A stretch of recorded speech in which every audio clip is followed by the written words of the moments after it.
That's the first step, is knowing that truth. I cannot change him, but I can change me. And let me look at myself and what is my role in this whole situation, and really break down and root into that. What is it? What am I doing that's contributing to this? What am I not doing?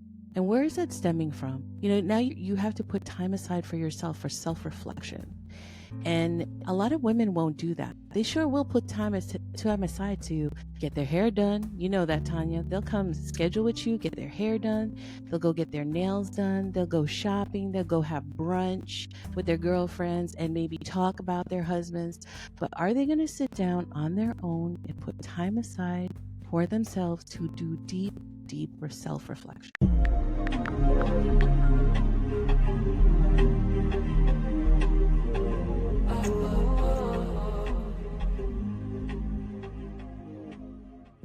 Hey, what's up, fam? It's your boy, Caravan. Tanya. Yeah, man, we're here with another episode of Couples Connect. And this is season 3 finale, man. Yes. So this is it. This is closing out. We're closing out with a bang, though, baby. We got an amazing couple here with us today. We're going to dig back into the archive a little bit and go back to our fam way back in the day a little bit. And, man, please help us welcome to the podcast, Mr. Steve and Ms. Grace to the podcast. Welcome, Couples Connect, guys. How y'all doing, baby? Nice to see you guys. How you guys doing tonight? Absolutely, man. How y'all doing, good people? Everything good? Yes. Everything's great. Yeah. Great. Good, man. Well, hey, y'all look good, man. Y'all got the plant in the back. Everything looking fly. So let's get into it, man. The matching going on. I see that little mint green. So not on purpose. Yeah. I got dressed first. For a change. That just means you guys are in sync. That's all it means, man. That's all it means. But Steve, Grace, what's going on, man? Hey, look, we know you guys, man, from back in the day. We always like to give people, a minute or two just to, tell people a little bit, get a quick synopsis about you guys, like how long you've been married, kids, where y'all staying at, whatever you want to share with the people to let them know, who you guys are. Man, go for it, man. Talk to us. Okay. We've been married 20 years. Have 4 kids. Hey. Yeah, 4 kids. So, what else, baby? Well, I'm a nurse for about 20 years. And I'm an emotional intimacy coach now for married women or women in long-term relationships who want to stay in their marriage, but they know that there has to be a shift that needs to happen so they can reconnect with their husbands or their spouse. And you? Yeah, I'm law enforcement for 10 years now. So wow. Yeah, it's been long, that's for sure. Doing good work though. Doing good work for the community.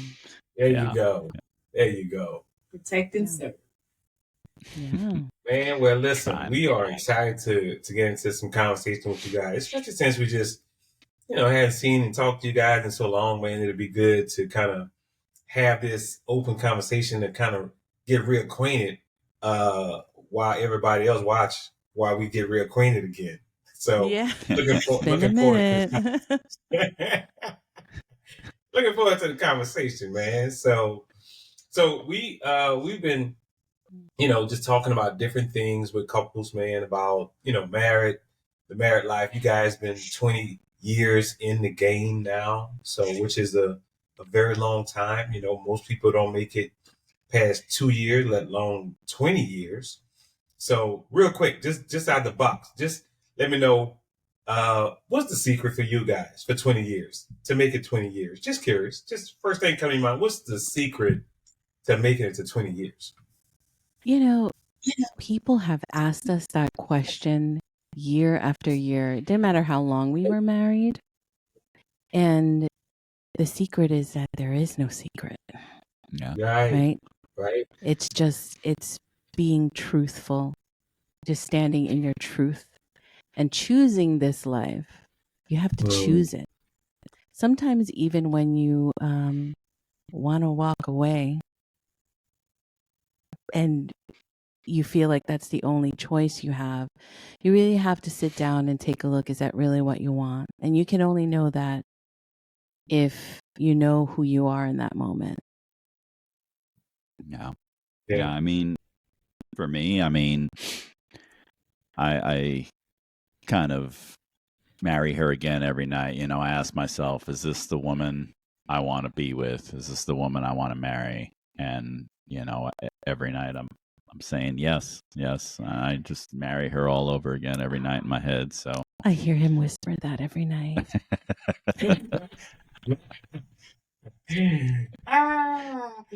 So and Steve would marry you over and over again, even now, right after 20 years. Absolutely.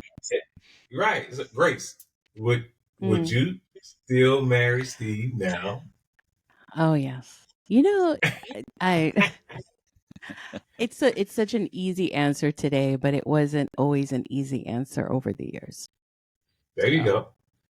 You know, so that's the real, right? It's not this perfect, beautiful marriage that's depicted on our highlight reels or what people Right. see when they see us at a party. It's so messy, very messy, and but yeah, I would choose him again, and I'm so glad that I did, and that I didn't walk away. Well, That's right. You're the real thing, babe.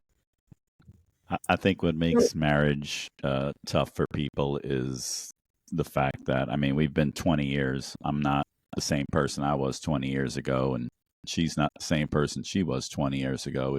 It's really a question of how do you grow together and respect the changes that are happening in each person. Yeah. No, I mean, that's I wouldn't call that a secret, but I mean, you got to stay connected throughout. So tell us, Grace, can you unpack that a little bit about when you said, "I'm so glad I didn't walk away," because I feel to believe that there are many couples who've had that challenging time where it was, should I leave? Should I stay? Why should I stay? You know, could you unpack a little bit of that for us, like choosing not to leave, and why did you choose to stay? Well, you know, the answer is always different depending on, you know, what the situation is. So one day it could be, I got to stay because my kids are little and I don't want them to be in a broken home, right? Because that's how I grew up, in a single mother home.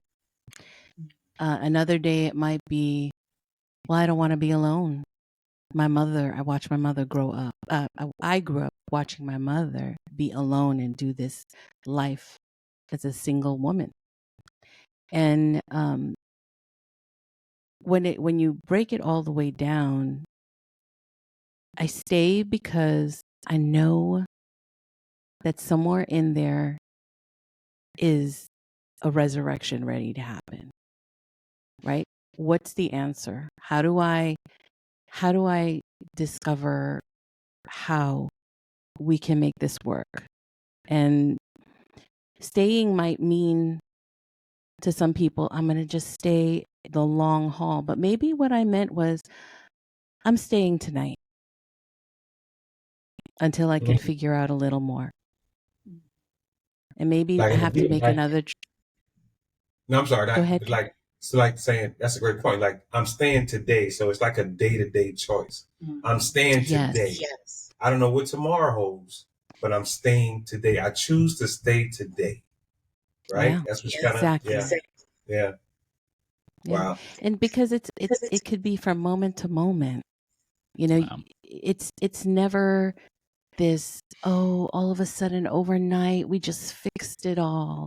It's like this beautiful dance of you know, learning each other's moves, and then sometimes you're tripping on each other's feet, and sometimes you're not even holding each other right, but you choose to keep dancing if you're off, even though you're off rhythm. And Yeah. then you'll be back on rhythm. And sometimes it's beautiful and then sometimes it's ugly. But you just keep choosing to try to make it work. And of course, we don't talk about that applies to, relationships or marriages where there's abuse happening, right? So I just want to make sure that that's clear. No. Yeah. Yeah. Now, I mean, you talked about, Grace, in terms of maybe a moment or moments where you felt like, you might have considered throwing in the towel. Steve, have there ever been a moment where you felt like, hey, this is much? Have you considered, like, maybe? Well, that's a good question. I mean, we've had some bad arguments, and anytime you have a bad argument, there's always those moments after where you say, well, wouldn't it just be easier without this person? Wouldn't it just be easier to just be on my own again, And that's why I get back to asking myself, do I want to marry this person? And then when you think about it in more of a long-term sort of situation, it kind of slows everything down. You kind of calm down, and you realize it's an argument. We're going to work through it, and I still love her, and so I think you have those moments of vulnerability where you're like, those thoughts may come into your head, but I don't think I was ever close to packing up and leaving. But yeah, you do have those thoughts sometimes during those bad arguments. Yeah. Man, it's just crazy because, people make harsh decisions when they're caught up in these feelings and emotions, right? And you make these harsh, like, decisions about your life in just in an instance. And, like, tomorrow is going to be a better day. Y'all still may be mad, but you probably won't be as mad as you were in that moment, or you could be. But it's just in those moments when you are truly going at it with your spouse in the heat of it all, the highest point of it all, you can have these emotions like, I'm out, I'm done. Yeah. I don't want to deal with this. And then 2 weeks later, y'all booed up. Y'all, everything is settled down, calmed down, right? And it's just crazy how, man, you can be all up in your feelings about something. And I think marriage is so much bigger than your emotions. And people just got to be able to keep those things in check, those feelings and emotions of, I'm out, divorce, all those different things at the height of a disagreement.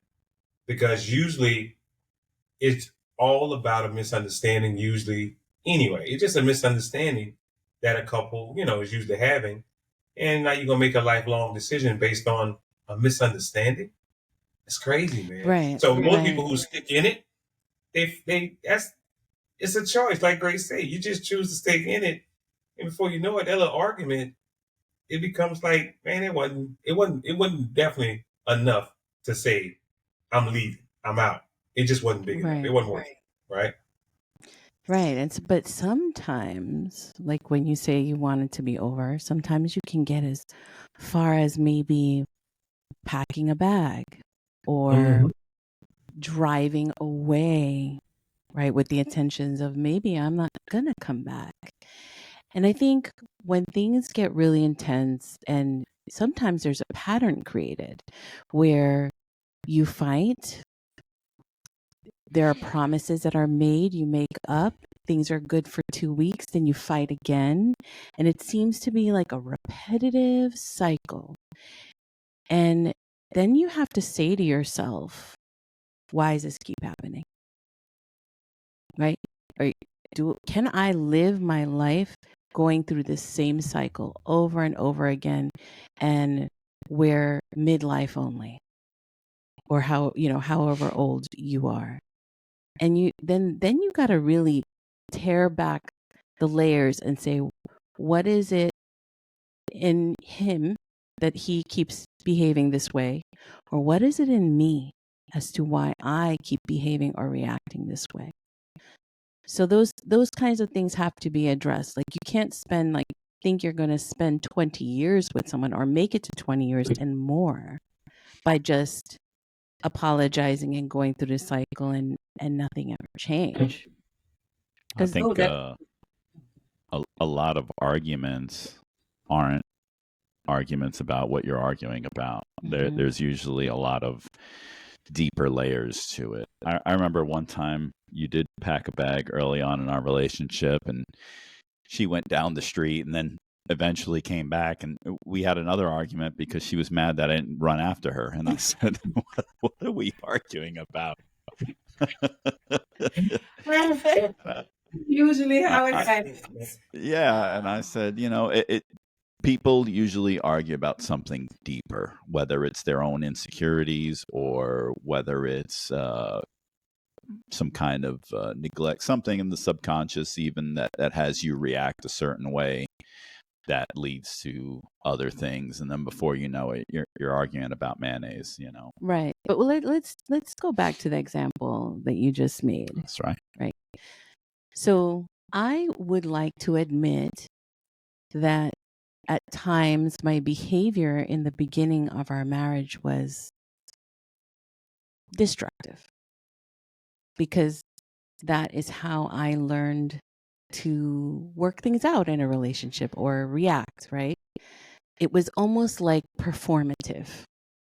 And if the other person didn't perform their role the way that I expected them to, because I've seen in the movies, or, because arguing is passionate, right? And making up is even more passionate, then I would get upset. And the drama is what drives the passion. What a very unhealthy way to see love. Yeah. And I think that a lot of people today see love that way because that's what is available to them, because maybe they don't see it in real life by couples in their lives, right? Growing up with marriages that last. And so it's whatever they're capturing on social media. And so I was pretty destructive in that sense. And yet you chose me and you still chose to stay. Absolutely. I when you really commit to somebody, you have to take them for all their faults as well as their good qualities, and hoping they'll change. You can't just hope somebody will change, because then what it's saying is what you're looking for is not them. You're looking for this person, you're trying to cut and paste some kind of artwork where you take this guy's head and put it on this guy's body and put this guy's brain in there. This is who I am. This is how I act. Maybe I'll mature and change certain things that'll be more to her liking, or vice versa. But in the end, if you're not willing to accept some of people's faults, then, like, for the person who may complain about, oh, well, this person leaves their dirty clothes around, what I would say is, did they leave their dirty clothes around when you first met them? Because then that's who they are, then they're not the one with the actual problem. Right. There's a quote that says, you will not have the wife you want until you have the wife you have. Yeah, and you absolutely. can say with the husband, you can, replace wife with husband. And I think that is so true. And that is what I think Steve is pretty much saying. He had to, if he want to love you and be with you, he have to accept all of you. But I think we all somewhat manipulate our spouses in some kind of way. And I think what you did was like a form of manipulation. Yes, In a way. I know. Yeah. I mean, go ahead. No, I was going to say, it's so true. My relationship with men was formulated from when I was like 5. Yeah. With my daddy leaving, and choosing to leave with his secretary. Wow, like that's total movie, right? The man leaving for his secretary. And I decided from then on that I was going to be better, in a sense of, let me perform and do great at school. I'm going to be so talented. I'm going to sing. I'm going to play the piano just like he wanted me to with my lessons. And if I do that good enough, he will choose me. He will choose me. And I did that to exhaustion. And sometimes it felt like it worked, but sometimes it didn't. But that definitely became my crutch. That was my strategy on how to be chosen. So it was always an audition. So that whole like walking away, I was definitely performing and manipulating Steve. But you also, another thing too, Grace, I think that we do as wives when we didn't grow up with that protection and somebody to actually fight for us. We look for our spouse, our husband, to do that. So we do things, so we see how they react. We do things to see if they're going to come running behind us and to stop us and to fight for us and to protect us. So we do those kinds of things. And when they don't, then we feel disappointed because there's an expectation there that we're actually looking for and trying to make up for from our Father. But we put the stress on our spouses. And and it's so unfair. I've done that. Yes. And it's something that I realized, right? That, man, I keep asking this guy to be my savior, right? Why isn't he doing these things? And crying myself to sleep alone, right? Because he works night shift. And I think I finally was like, I'm just going to start loving me. Maybe if I start loving myself the way I need to be, I can be my own safety. So now I can be safe in my own skin, in my own universe inside of my body. And then maybe I'll be able to tell him how I feel and really articulate what I'm feeling and be okay if he doesn't even deliver, because I'm already safe. That's so beautiful. It's going to connect. That is so beautiful. Because we just really, and I told Kevin this too, like he was my God. He was somebody that I looked at as my savior. I wanted him to save me from every little thing that, my dad didn't save me from. So we put too much pressure on our husbands. We do. We have to learn how to, what I did was went to the Bible to find my identity so that I know who I am and whose I am, so that I can be good for him and good for my children, and to take the pressure off of him. It took work. Right. But when I learned how to love myself, he learned how to love me better. Yeah, how was it having that pressure, husbands? Was that? Yes. I mean, it's a lot to carry as a man. Well, I think it was a lot because it was a lot more to deal with, especially in the beginning when we didn't understand that that's what it was. We didn't understand. I didn't understand, and even maybe she didn't understand. No, I didn't. Right, that she had, and let's call it what it is. It was some daddy issues, right? Maybe daddy didn't love and support and protect and all those things that she was looking for, and then maybe through some relationships, that went sour because she was looking for that love and protection and things that she didn't get from dad, that trauma carried on and on and on, and it carried on into our marriage. But early on, we didn't know that. She didn't know she had daddy issues, that she was really,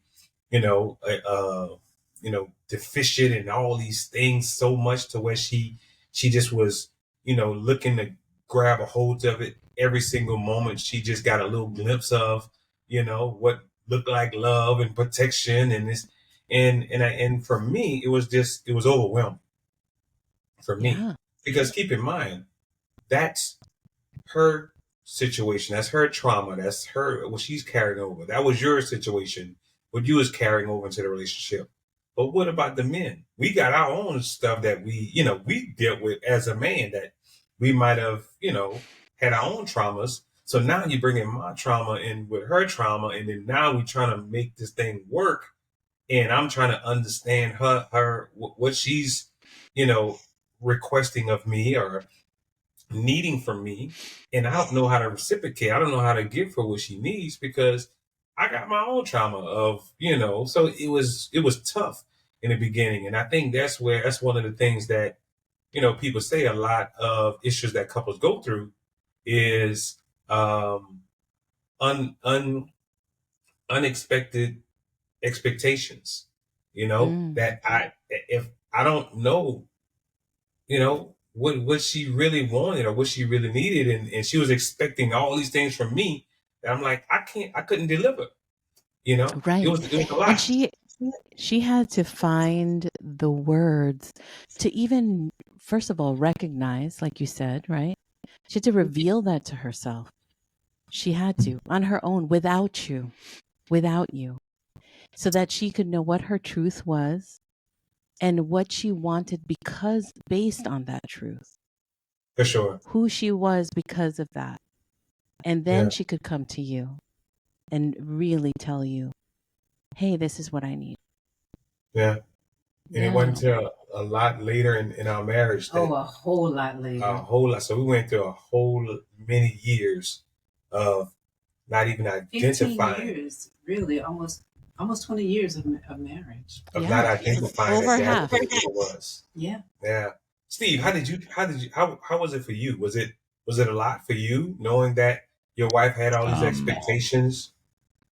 Well, I mean, we up until we meet our significant other, we're basically alone, So I have my own stuff to bring, So she's looking for a guy to do all that, but the household I grew up in, my mom was a just independent. She wanted to be independent. So anytime my dad would try to do something for her, she was like, I can do it.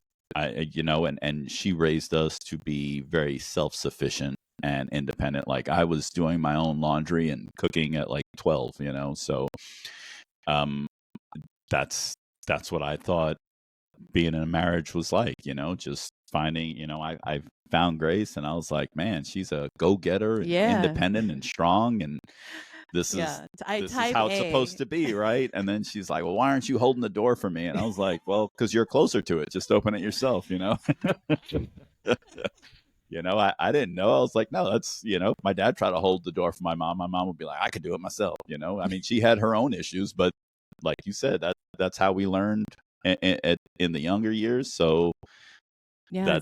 that's the only blueprint we bring with us, because movies are movies, and that's the only other way to learn something, by watching it or seeing it in someone else. So, and it's like we had dark ages, man, just really dark times. And the only light that would shine would be because of God. Yeah.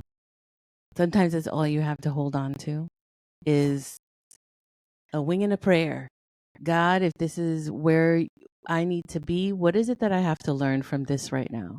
Why am I here in this moment, in this marriage right now? There has to be a purpose. It cannot be because I'm supposed to be doomed to suffering, right? It's something grander, something I just cannot see right now. And sometimes that's all you have, and you don't have an answer. But I think it's magnificent how we do center our whole life around God, which is crazy because right before I married Steve, I said to him,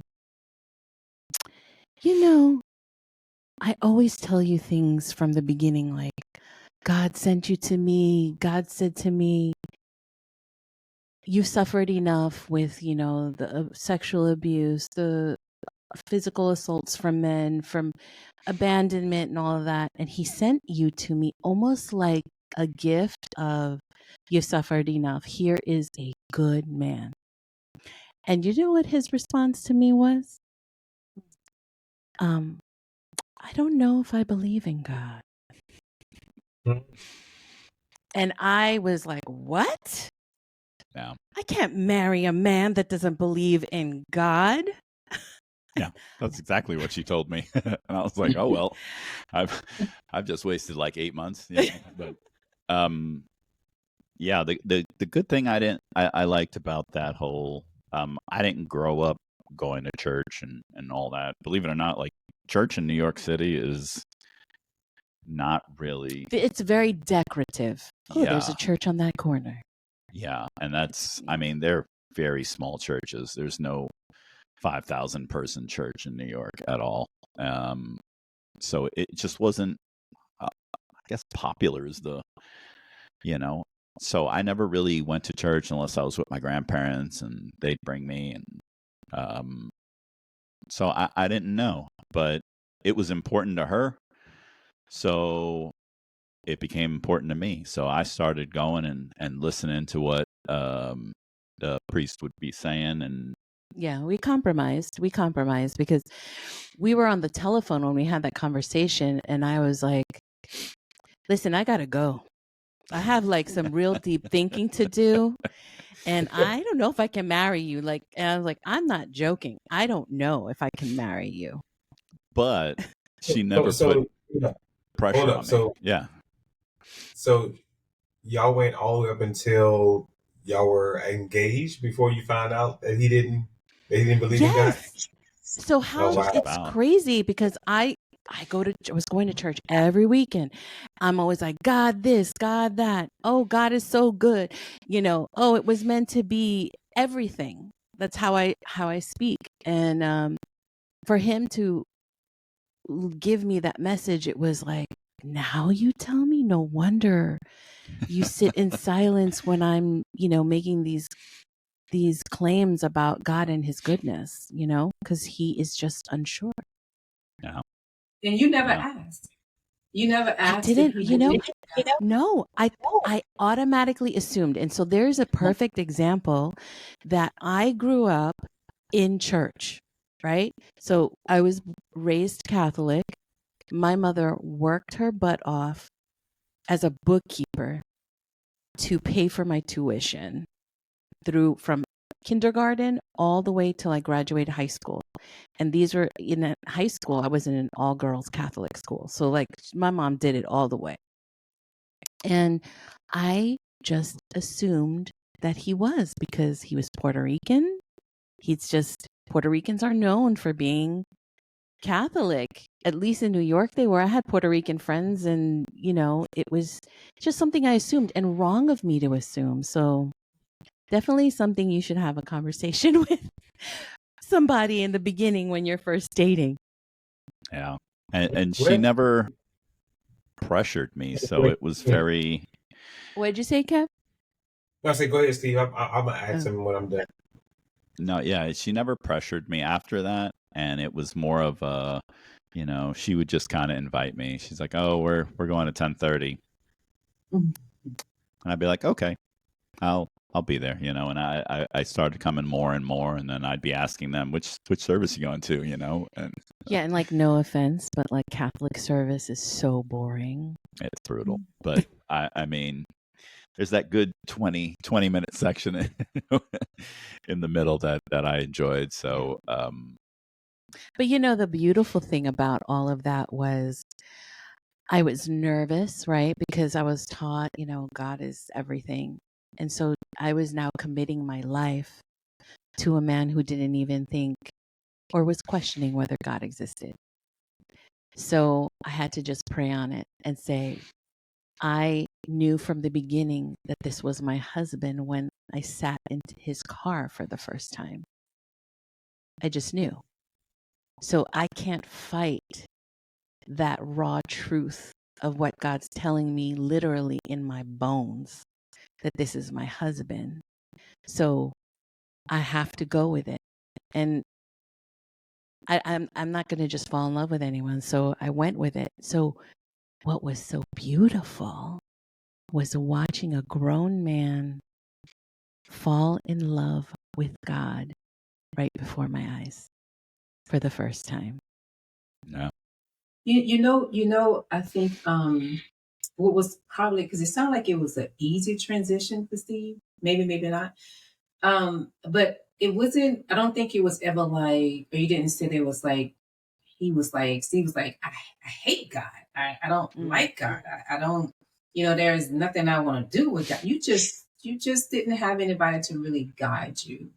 Yeah. Um, It was just not in my life, and it wasn't, yeah. it's not like my friends were talking about it next to me. They're the only thing I knew about, like, Catholic and stuff like that. Like, that's where my grandparents went, and that's where they had a lot of girls' schools, so we'd go hang out. And Oh God! Did you just hear what he's? Yeah. You like the all girls Catholic schools? Okay. it's a good place to hang out. You know what I mean? So Like you had a bad experience with God. It's like, right. I just didn't know anything about it. I didn't have anyone to really just sit me down and say, "Hey, this is the belief." It yeah. was just here's the Bible, and I'm like, I don't even understand this. I need help Yeah. translating. Yeah. Yeah, you came from that background, and I came from a Filipino, like, God is everything. Yeah. How dare you offend God? It's very. Yeah. Christmas is 3 months long, and Yeah. Yeah. Have you ever been to a Catholic funeral? Yeah. I've been to one, and it was Mm. the quickest funeral I have ever been to in my life. Was it? over But it was here in the United States. like, yeah, it Mhm. was done. Yeah, I think it's also depends on the culture, right, of the person. So not just Catholic, because a Filipino Catholic funeral, yeah, that's some time right there. you are begging for, Food. but it's long. Yeah. It's long. It's like 3 hours, and I'm like, I wasn't prepared for this. Help. Yeah, then they'll even do like the wake. You know how in the United States is, what is it, like 2 days, maybe 3. In the Philippines it'll be like 2 weeks long, night and day, nonstop. Yeah. Full mass. Yeah. So, quick question: when Grace was going through the situations of, you know, feeling like she needed more, she was, had these expectations of you, Steve. Did you guys ever?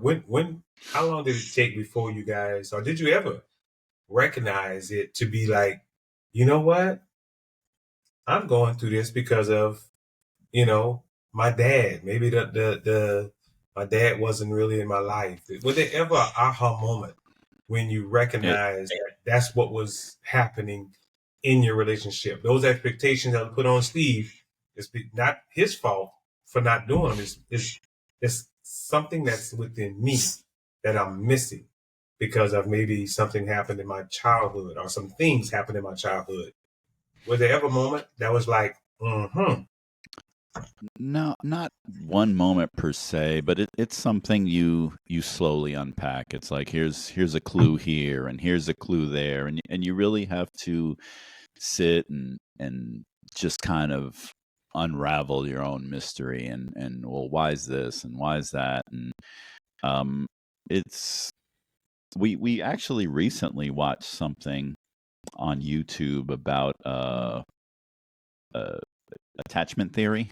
Yeah, it was Mel Robbins interviewing, I don't know what her title is, but it has to do with, you behave the way you do in your relationships based on the attachment theory you live by. And the attachment theory is based on the kind of raising up, what kind of environment you grew up in. Up to the year of 2 years old.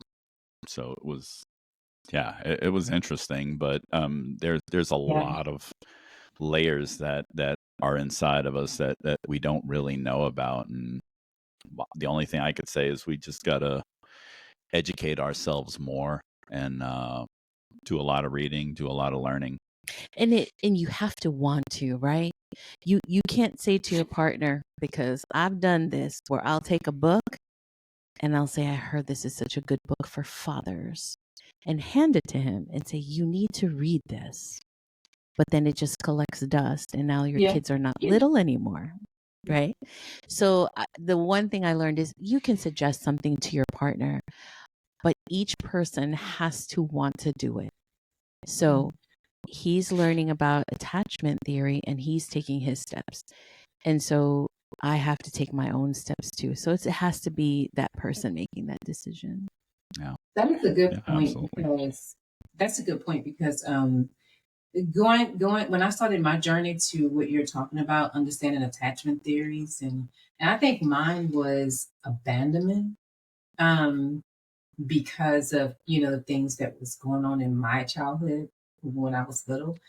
But when I was going through when I started my journey, because I'm still on it, and my development stages and stuff like that, um, the worst thing that we can do as a husband or wife is to try and bring our husbands or our wives along with us on a journey at that time, because it's not their time yet. It's your time to develop and make some changes and become a better person and allow them to grow when they are ready. So, like you said, I can't bring Kevin a book because of I just read this book and it was so good for me that it helped to elevate my thinking and my heart and everything else. He wouldn't be ready for that. So we cannot push our time of growth on our spouse. And I think we do that, and you just can't do it. You're pushing them even further away from it. So you have to allow, and I had to allow him. I think I did that, right? Did I do that? I allow you your own time. Now, did I want to say, oh my gosh, I'm learning this and I think you should read it. I think you should, dive into this. And did I want to say that?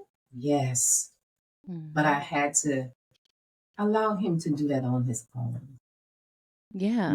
Because you have a shared path as a married couple, but there's also like an individual lane in there, like built in, right? So it's finding the balance to travel that road and still be like with each other. Even if he's a couple of steps back on the individual road, is he able to keep up, or you? Because sometimes you're like, yeah, you two run, right? You go running. So sometimes your pace is on point. You can run side by side, but sometimes you can't. Right. So, but do you meet each other somewhere along the point or at the finish line? Are you cheering that person on to finish? Right.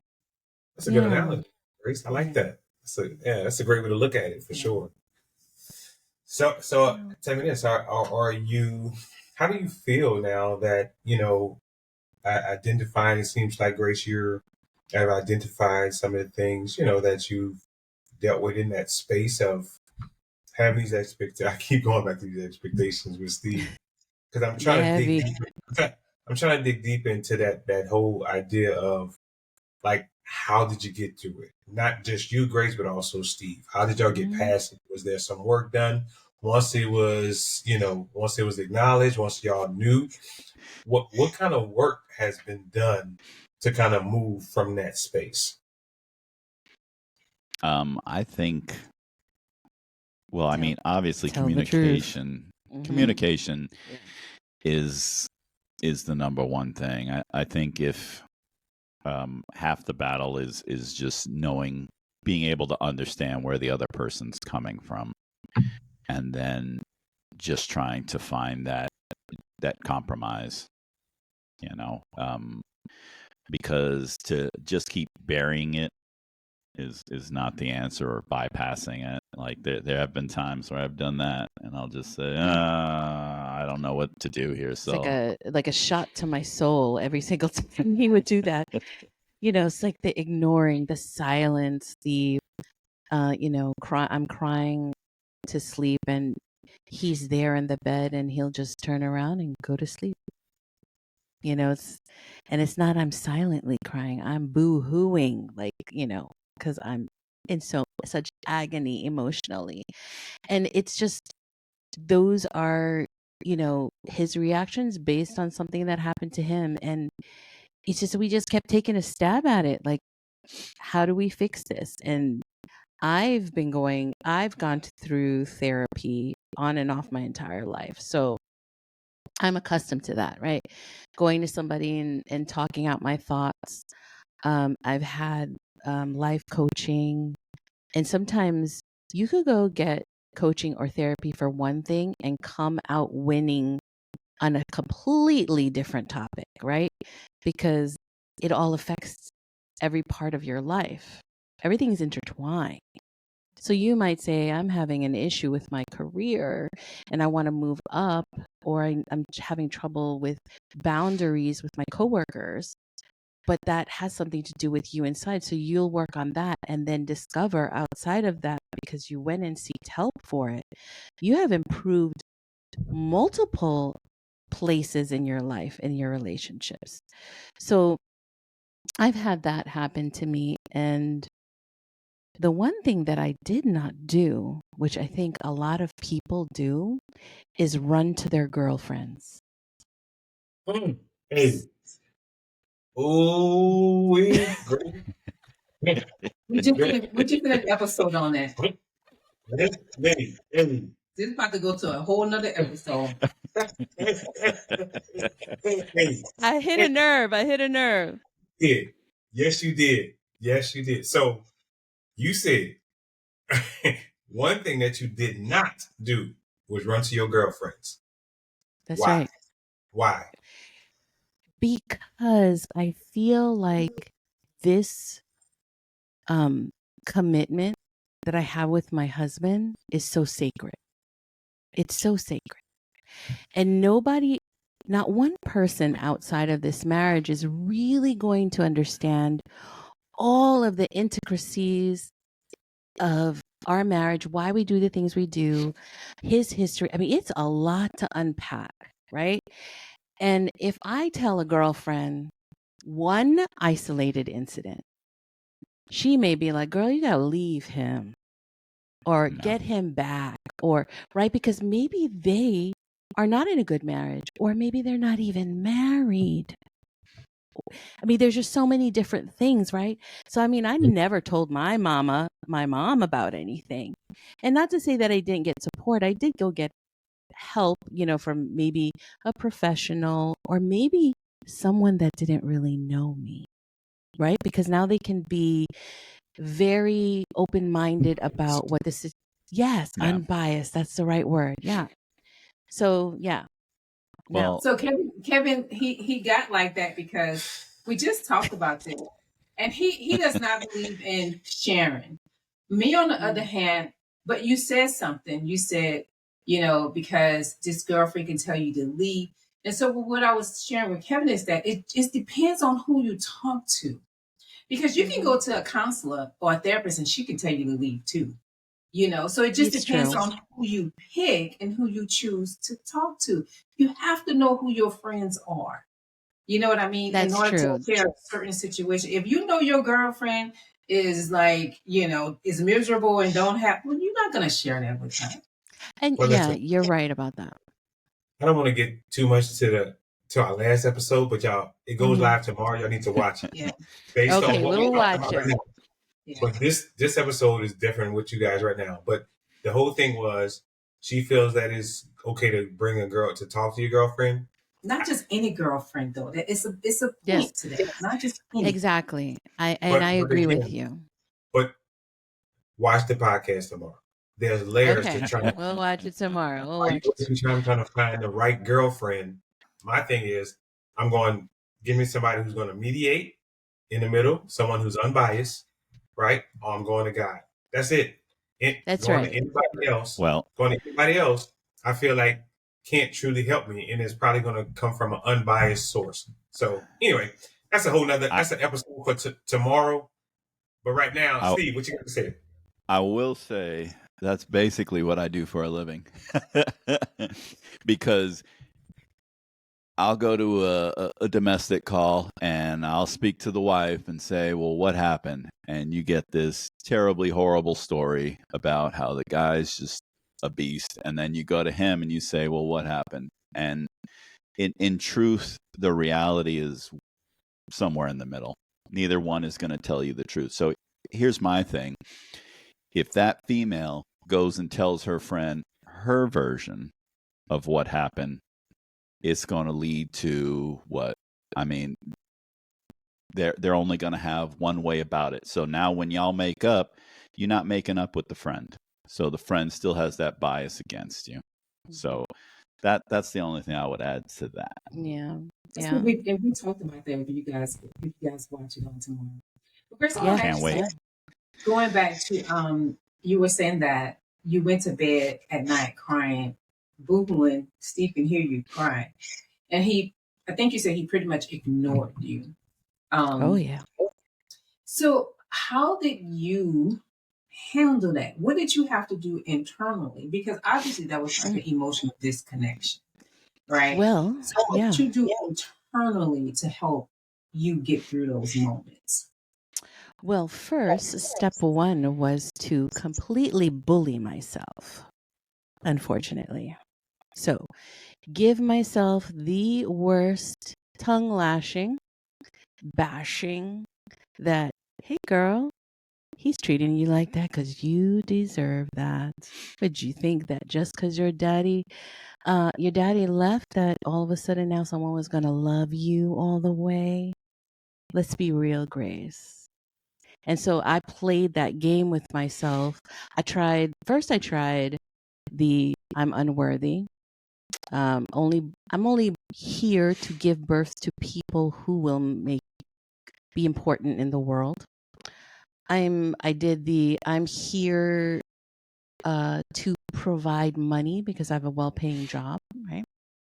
I'm here to provide what everyone else needs, serve them for what they need, and whatever I have left, if there's anything left, then I can have that, right? And so I did that for a long time. And then eventually I went through a stage of anger. Why can't I deserve that? And it was, these stages lasted years. So it wasn't like an overnight thing. So I had to learn to be kind to myself. And maybe scrolling a little bit on Instagram in the middle of the night while I was crying, right? Looking for an answer. Maybe somebody else feels this way. Am I the only one? And then just being fed up after a while and saying, let me be kind to me. If he can't hear me out, let me try by being nice to myself. Maybe this morning I'll do some meditation. Maybe this morning I'll wake up a little early and make myself a very delicious cup of tea. Something so simple that may not seem like a big deal, but I started carving time out for me. And I liked how that felt. And so that's I way started. better. That's way better than, saying, you know what, because he's not here for me, I'm just going to leave him. I'm going to go. And I think that's a lot of times that's the choices that we make. But what that teaches us is that I don't think that is when we have moments like that, what Steve did, it wasn't deliberately to hurt you. It wasn't an attack on you. It was your time to learn how to love yourself. And it had to be presented in a way that it felt like Steve didn't love you. He did, but it wasn't about his love. It was about you and you learning how to love yourself and you going to God and recognizing God's love and how he loves. And when you can love yourself, you can love Steve. And in return, Steve will love you even more and better and all of that. So I think we try to, it's not the husband and wife. It's just that we are being forced at this moment to dig deep, go inside and begin to do those things, take those steps to loving yourself. But how scary is that, Tanya? It is a know. scary journey Yeah. for women to admit that. I don't know myself. What do you mean I don't know myself? You know, it's you have to become so vulnerable to yourself, right? To in my language in the Philippines, we call our soul, our inner essence, the word for it is diwa. So you have to honor that true version of you inside, and then that's scary. That's scary. And I think that that's what you're doing now too. Yeah. I mean, to me, guys go through it as well because we're always told, hey, you're supposed to be the tough guy. Boys don't cry. We have all these things that are just put on us all because we're male, and whether it fits your personality or not. So, I mean, guys have to take their own inner spiritual journey, and Yeah. yeah, I'm still on mine. I'm happy to welcome it. Yeah. And I think I asked you recently, it just came up, I said, those times when you would just ignore my cries, my actual literal cries out to you, you would just turn around and close your eyes and actually fall asleep. And I said, I just need to know why. What was it that made you do that? And what did you say? I didn't know what to do for you. I didn't know Yeah. what to say because what you didn't see is that there were times where I try to make it better and you just weren't having it. So Yeah. I was like, well, I can't have a conversation with her now. So why give her more ammo to jump down my throat? Yeah. And then I would I wouldn't go right to sleep. You make it sound like I'd be like, all right. Girl, I mean, listen, I heard the snores. I would just basically eventually just be exhausted and just fall asleep. So yeah, those kinds of disagreements definitely take a lot of energy out of you. Yeah. This episode of Couples Connect is sponsored by Just Like You Hair Care System. Introducing Just Like You Hair Care, the perfect solution for healthy, growing, moisturized hair. Our hair growth oil is enriched with essential oils like calendula, lavender, rose petals, also enriched with nourishing jojoba oil, promoting growth, reducing breakage, and restoring scalp health. Follow with our moisturizing leave-in cream to lock in hydration for smooth, manageable hair all day long. So you get to feel confident with thicker, stronger, and deeply moisturized hair. Our products are made with all natural ingredients and is designed for women or anyone who want a holistic approach to hair wellness. Shop today and experience the transformation. Just Like You Hair Care, your hair, your confidence, and your journey. The link is in the show notes. Now back to the episode.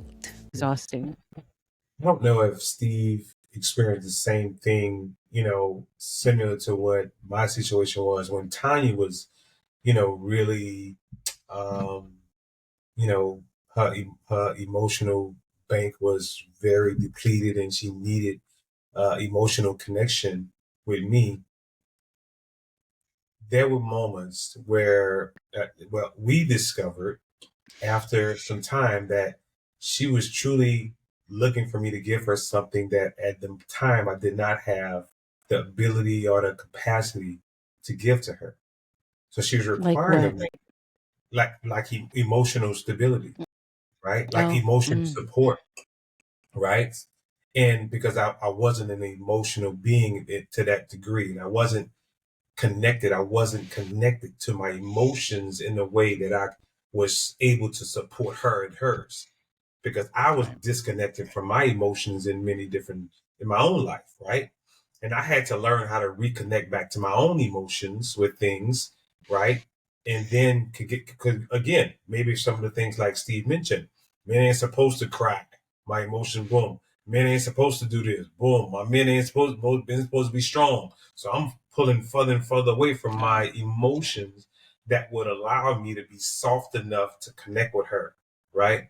Because that man thing, and then plus my own things that I experienced that made me hard, right? And that tough shell to where I was disconnected even further from my emotions. So I didn't have the ability at the time to know how to support her.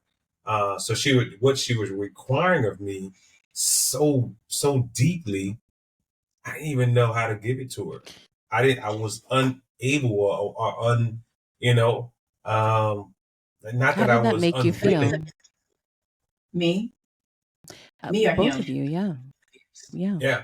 But it was an unfortunate situation for me because I think once we finally again identified what like that was an issue that we were dealing with, and that's why I couldn't support her emotionally like that. I think that's something that has gotten a little bit better. But I think now what has happened is because I wasn't there to support her emotionally, she has kind of withdrawn and held back her emotions, so she's not as open and vulnerable Mm, with her emotions as she used to be with me, right? yeah. So now it's just I think as we're in a place where we're trying to work back to that space where she can feel emotionally safe with me and vulnerable enough with me to allow her emotions to be, 100% just out there, right? Because she's guarding her emotions now.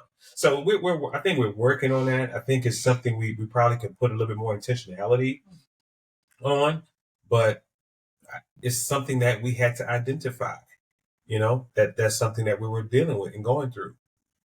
As Yeah. you can see, she's emotional now Yeah. because it's a real it's real, right? It is. It's, when Yeah, you are together and married to the person, that's your person. There's nobody else you want to be closest to. So when a woman feels that disconnect, oh, it is so painful because you want more than anything than to put those walls down and be absolutely vulnerable and be your husband's, quote unquote baby. yeah, Yeah. that's I real. feel it, Tanya. That's I real. feel it, Tanya. Yeah. Yeah, that is something that she that we have been dealing with, man, I think for many years now. And Yeah. it's crazy because it's not as when you're dealing with that type of situation, it's not as loud as some of the other issues that people might have, in a relationship. This is like them silent moments, those things Yeah. that you just hold in, and so it's not as loud as the arguments about finances and the argument about this and the argument about that. Is just it's more of a settle. It's like a silent killer, It to is. Yeah. a relationship in a connection, in a marriage, and that's something I think I think we recognize, and now that anything that thing we've been able to recognize in our marriage, I think they have all gotten better. It doesn't happen overnight, but just because No. now that we are aware of what it is, I think over a period of time we're both more conscious and a little bit more intentional about those moments when they do arise. So it's a little Yes. bit And different.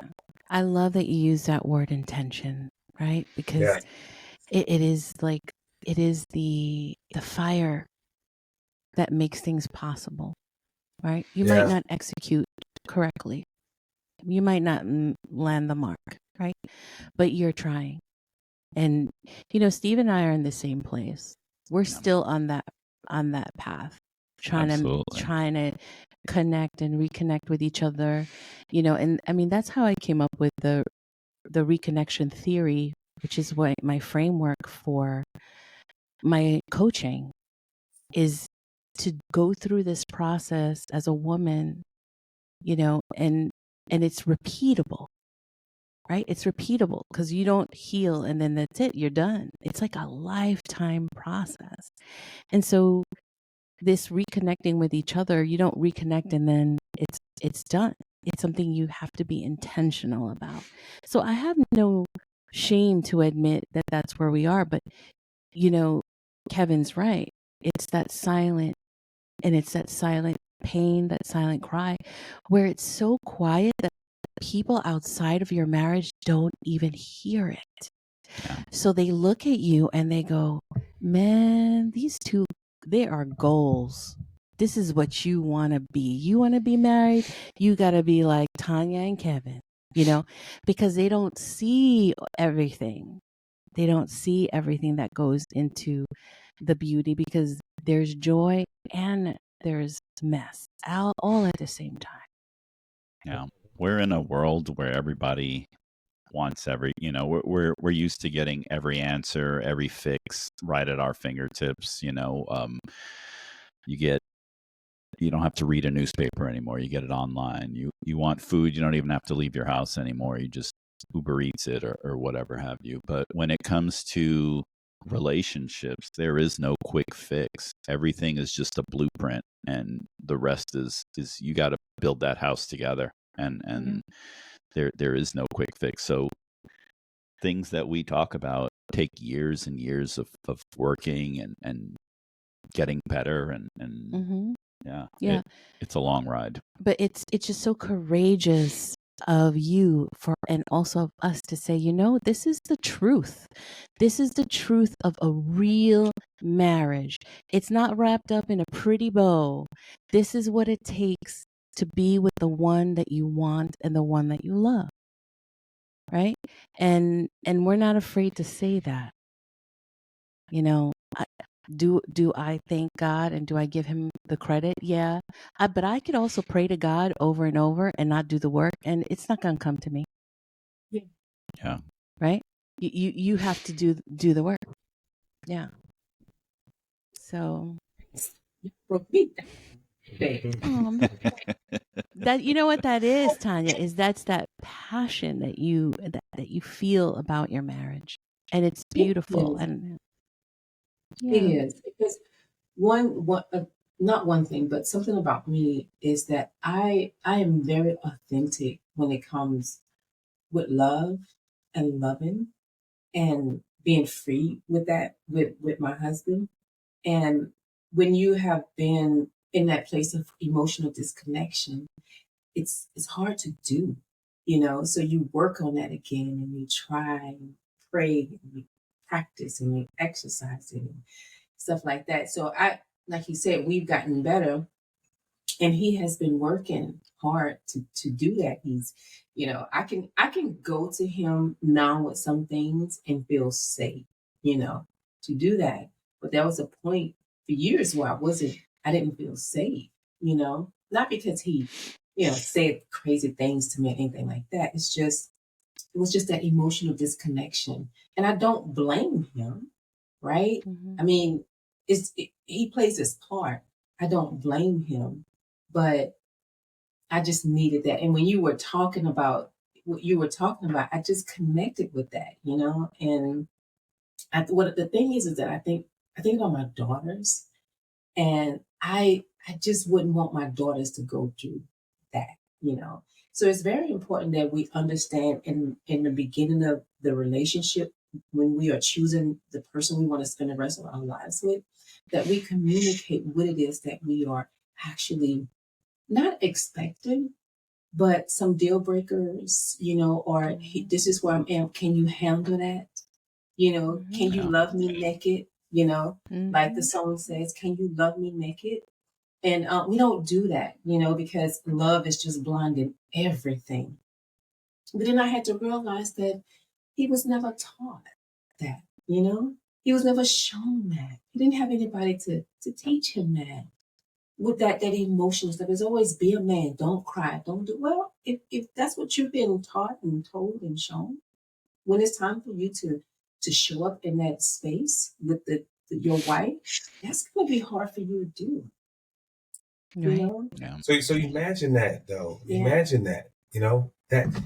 That's a challenge that many couples probably go through. For us, it's emotional connection, and then for me, it's the don't be so emotional, right? And that caused so many problems. But for other couples, it could be this, but it could be other things where one spouse is yearning and desiring, and it could be the man as well who's yearning and desiring for something that maybe the other spouse in their home, how they were raised, was to be the complete opposite. So now you got two people. One's, they need their cup full in this department, and the other person cup is completely empty. So they have nothing to give.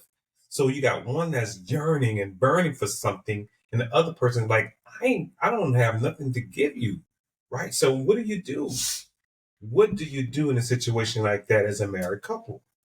You got to choose. You choose every day. Every day. I don't know what's gonna happen tomorrow, but today I choose to stay, right? Right. And try to figure it out, trying to work it out, right? And that's where we're at. And add to that, not only just choosing to stay, but choosing to have compassion.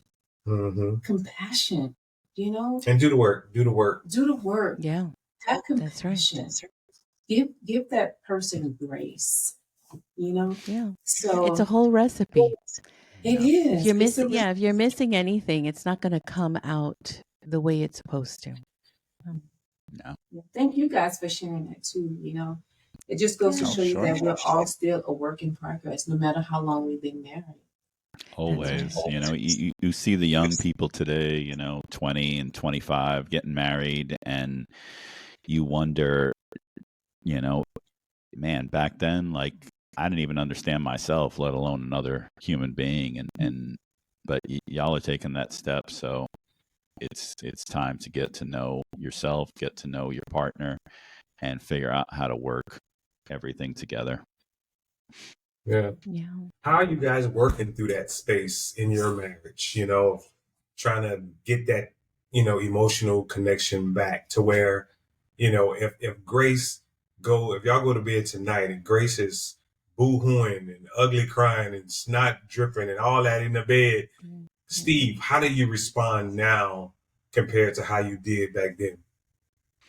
Well, I mean, first I'll admit I'm still a work in progress. So just because how I react now may not be the proper thing, but Gotcha. I think acknowledging what created the tears and just saying, "Hey, this is what happened, and you're upset because of that, and I'm sorry that everything is happening the way it's happening." I think that I want to say about a week ago, we had a heart to heart. We sat down and talked in bed about where we came from and where we are at the moment in our journey. And I said, and he's just silent, but he didn't turn his back to me, but he was just silent for a long time. And I said, can you just say something? I know that there's thoughts running through your head. So what I need you to do is think out loud. Think out loud. I just need to know what's going on. It doesn't have to make sense. It could be in complete disorder. You could even say it the wrong way, but I need to hear your thoughts. Yeah. And so I think you said, I don't know what to say. I don't know what's the right thing. No. And I said, well, that was the first step. Yeah. I mean, for me, I know that, if we're arguing, it's something, I did something wrong. We got to fix it. So if I keep talking, maybe I'll continue to mess up. So there's the hesitancy there. And, you just got to trust in the person. Like I said, you take it back to basics and you just say, she's not arguing with me because she hates me. She's arguing with me because she loves me. And when you have a discussion, no matter how emotional, but it's if you realize it's based on love and not anger or hatred or anything like that, like it helps the conversation for sure. Yeah, because I want to have a resolution for it, right? Yeah. If I'm leaning more towards the walking away, right? Even if it's 60% versus 40% of staying, then maybe I won't be talking to you as much about it, right?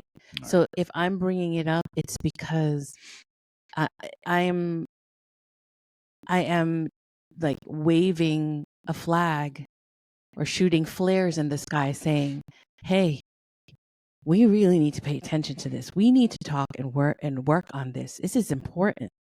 I love this marriage. I don't want to say goodbye to you. Especially now where I will choose me. I will choose me now today, where before I did not. It was altering myself and moving my boundaries to accommodate other people who are stepping all over them because I have to people please, right? So, it's just, so, we work through it, and it's, just admitting, that there's something to work through. Yeah. And like you said, Tanya, being compassionate, it goes both ways. But it's good that you guys recognize, those areas where, improvement can be made, and that you guys are doing the work to work on those things. I am curious. I do have a question for Steve, because we're guys, this has been so good. We're already at over an hour, which I didn't realize. But I do want to ask Steve, because I'm just curious. When you didn't have the relationship with God, and compared to now that you do have a relationship with God, what has been the biggest difference for you before God, now that you do? It's made things deeper. Okay. Obviously, I can't see God, but so it forces you to have that spirituality, that depth in you, and be able to look inside you. Whereas before, everything was just, I don't want to say surface, but everything is just ABC 1, 2, 3 kind of. Everything has an explanation, and everything is what it is on the surface. It's just kind of logic, or it's not. And now with God, there's just a depth to things. One of the best feelings I had, I think, when it comes to accepting God, is just knowing we don't. It's the whole Jesus take the wheel thing. He's working behind the scenes for us, and even though things may not be going our way right now, it's being done for us. It may have had to happen the way it happened just to catapult us into a new area. Like our relationship now is so much stronger than it was when we first got married. But if you would have told me when we first got married, hey, your relationship could be 7 times deeper than it is now, and just more passionate than ever, and I would have been like, that's impossible. Like it doesn't sound real. But you just got to have faith, and you got to trust what's in the works, so to speak. So what I'm hearing is that now that you believe in God and all his good works, that there's so much goodness in that. You believe that there's goodness. It's not this marriage is falling apart. It is what it is. You believe that with him. No, I think the struggles are done to elevate you in the end in your marriage, or to teach you that hard lesson, because that makes you work better than just just leaving a little post-it somewhere for you. Yeah. Grace, what changes do you see in Steve, from when he wasn't in God to now? What are any big changes you see in him? Yeah, it's we've had a lot of deep conversations. I mean, do you really think God knows that this is happening to me? Or do you really believe I'll see my father again? And so seeing him, even considering that those things are possible, that God so mighty up there somewhere, wherever he is always present and has his hand all up mixing in the pot of life, that he approaches life in such a different way. I want to say more trusting and confident that everything is going to turn out the way it's supposed to be because he trusts. Yeah, I don't have to see the end game anymore. Before, if I was gonna do something, I'd have to be able to picture what the end result would be, and weigh whether it was worth it or not that way. But now I know it's just you got to trust, and you got to trust, and you just know that he's gonna take care of you in the end. Yeah. That is a beautiful, beautiful thing, man, to see how you're in this journey now of developing a relationship with God and getting deeper and learning and most important, being very inquisitive and having questions about your new faith now, right? And it's amazing, Grace, that you're there to usher him in, right, to the knowledge and the knowing of God, and it's just a beautiful thing, man. So I just want to say, Steve, man, congratulations, welcome to the family, my friend. And Yeah.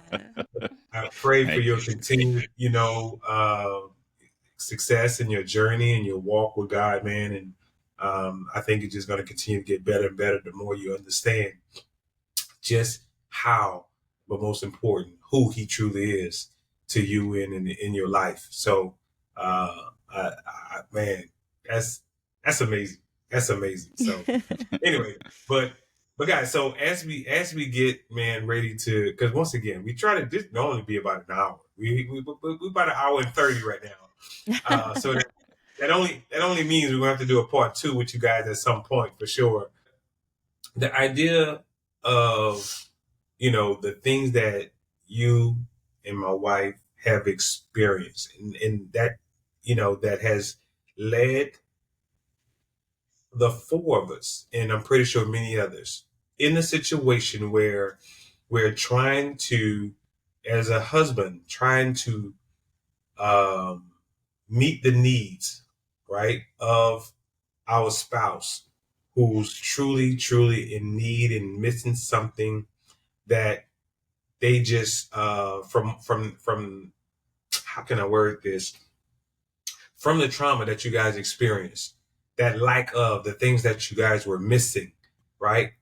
How can a woman, what can a woman do now? Because you guys have come to an awareness.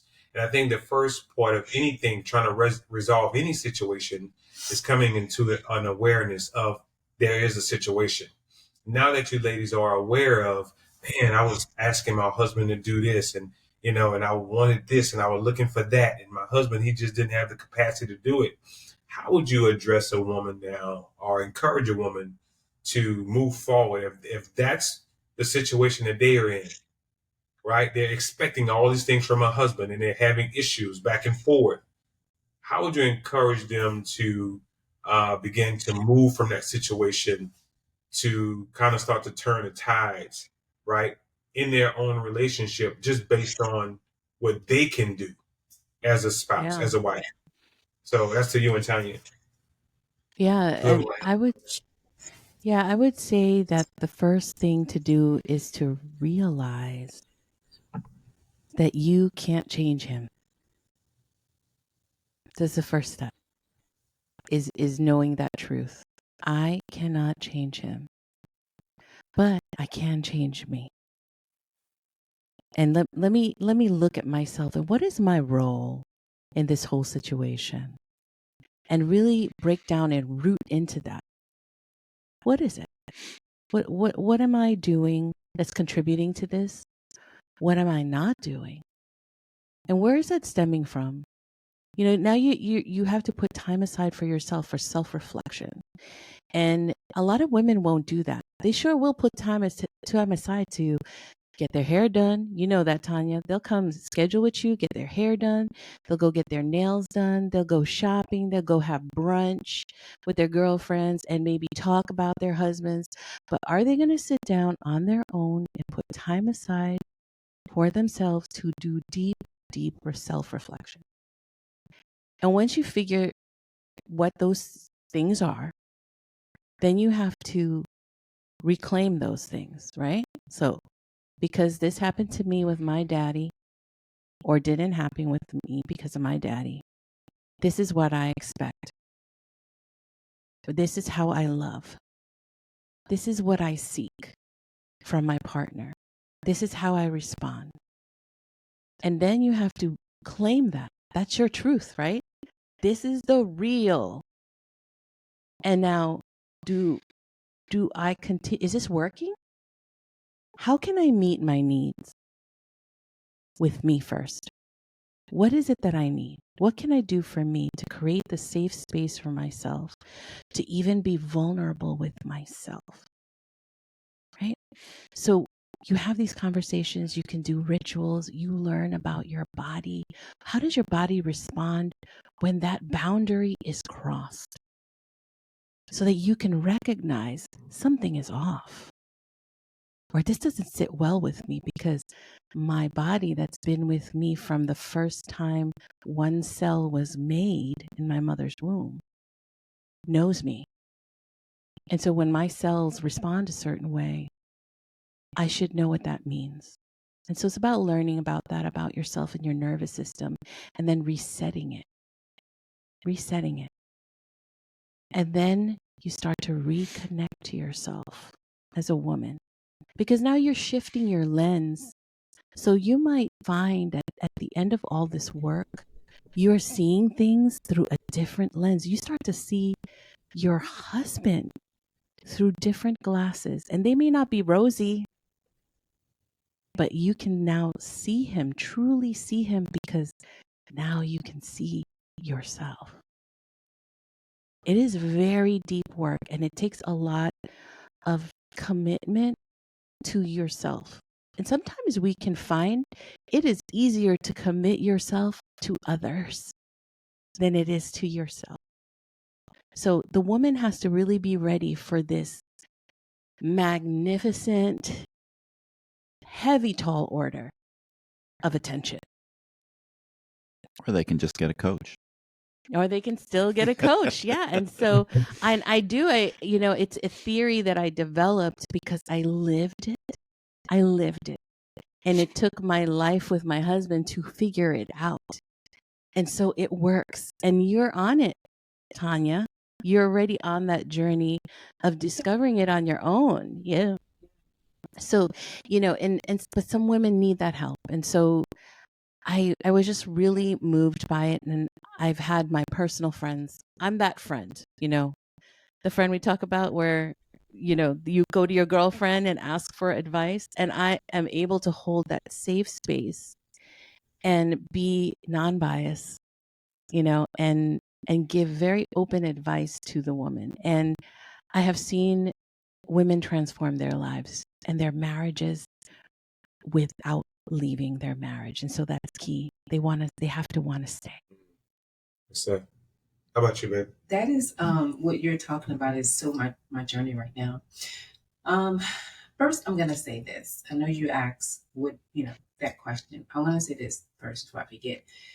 I want to say to the if I could speak to the husbands, if you recognize what Grace and I just said, and you know that to be true because you're the husband who is onlooking this with your wife, begin to do something about it. Because here's why: we teach our spouse how to live without us.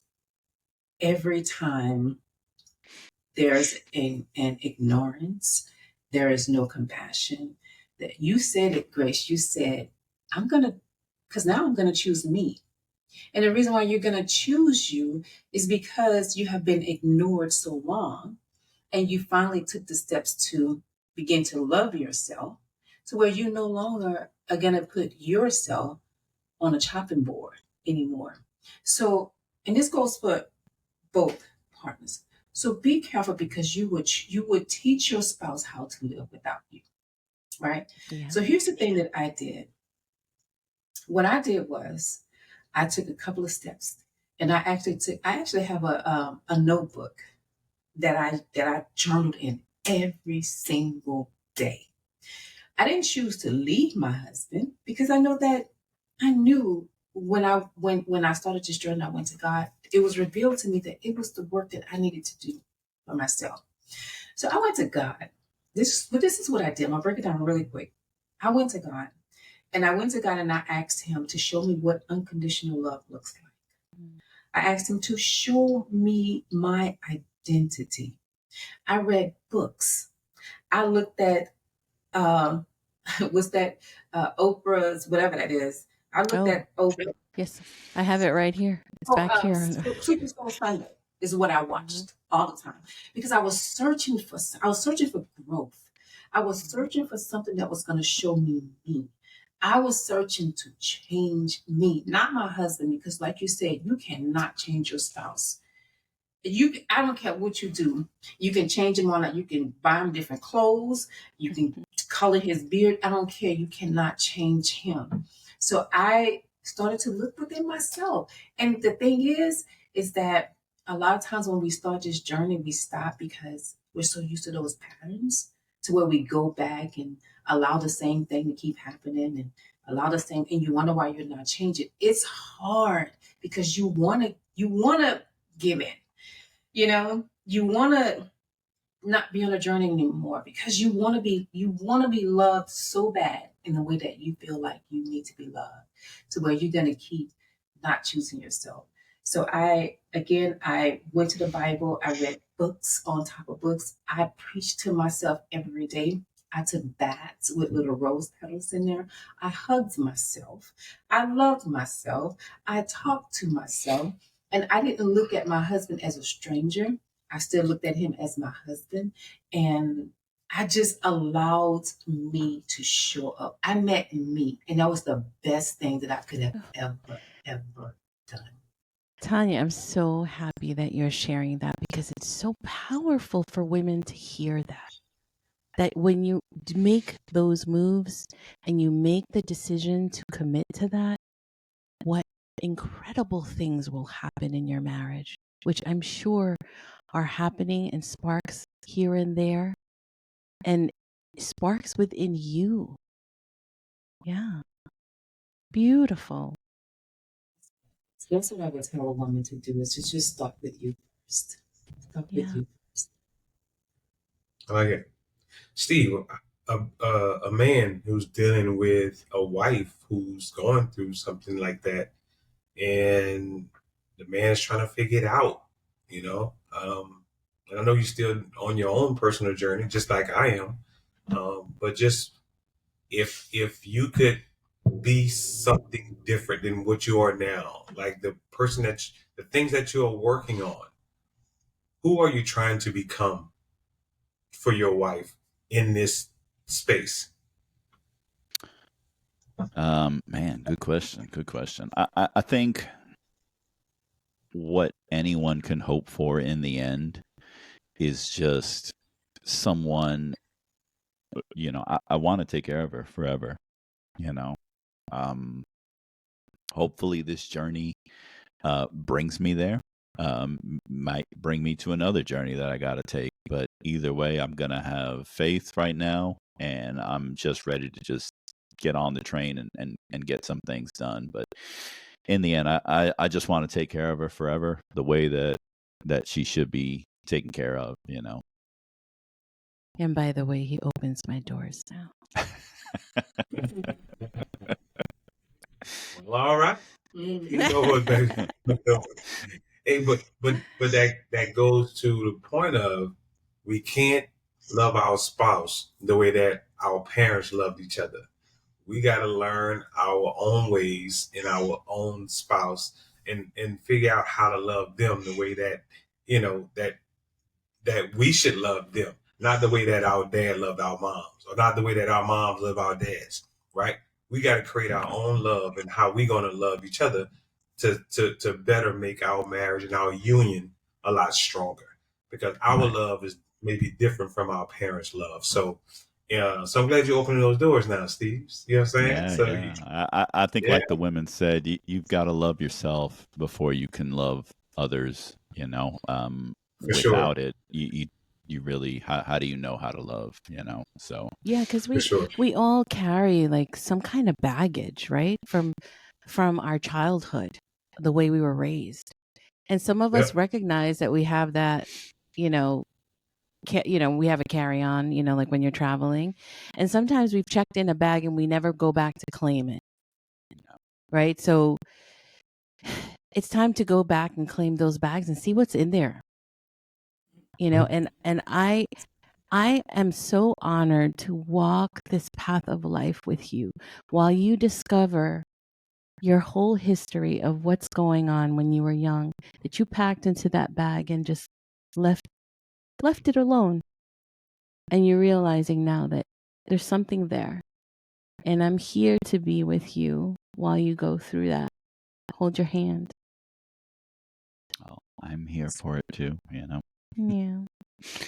yeah. You got to enjoy the journey. You know. Yeah, that's what it is, man. It's a journey, Yeah. This is a marathon, not a sprint. So, but man, Steve, Grace, this was more than what we bargained for, more than what we could have expected.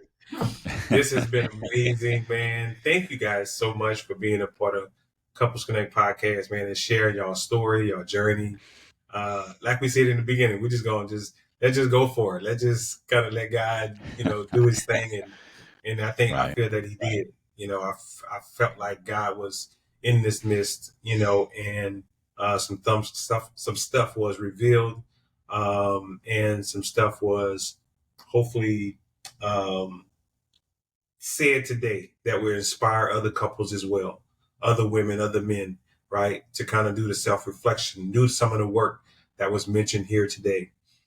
Grace, you're in a certain space again. How can people connect with you? You can speak to that real quick and let people know if they want to connect with you, work with you personally. How can they connect with you? Well, you can reach out to me on Instagram right now. My handle's the Grace Robles, and there's a link tree there, and you can find some information about my private coaching and what I offer in the reconnection theory. And we also have our podcast. Yeah. Yeah. Yep. What's the What's it name of called? it? How can they find it? Ah, How can they find it? I always. Okay, so it's called the We Said It podcast, and it is the two of us just saying the truth, being bold, things that people don't want to say or admit, and we talk about marriage, life, parenting, grief, all sorts of things, and how we experience them as individuals, but also as a couple. And, with all our differences. And so we're on Instagram at We Said It with Steve and Grace. And we also have a newsletter that you can sign up for. It's called Why'd You Say That? No, I keep No. saying that. What What'd you did you say? say? It's a new newsletter. So I just named it yesterday. So excuse me, but it is going to be quite a ride and definitely interesting topics that I think people will be really engaged in. But we want to thank you for giving us the opportunity to share our experience of marriage together, and we hope that it touches the lives of your listeners. Yeah. Good season finale, right? For sure, man. For sure. I told you to go out with a bang, baby. Bang, bang, bang. Hey, man. Well, we appreciate it, man. Thank you guys so much for being on the podcast. We truly, truly do appreciate it, man. And guys, man, if you're watching this podcast, if you were blessed by it, if you got something from it, man, chime in the comments. Don't forget to subscribe, share, do all that good stuff, man. And once again, this was an amazing episode, right, Boo? But yeah, man, once again, I'm your boy Kev, man. This is my boo thing. Tanya. This is Couples Connect, baby, and we out. Bye. Peace.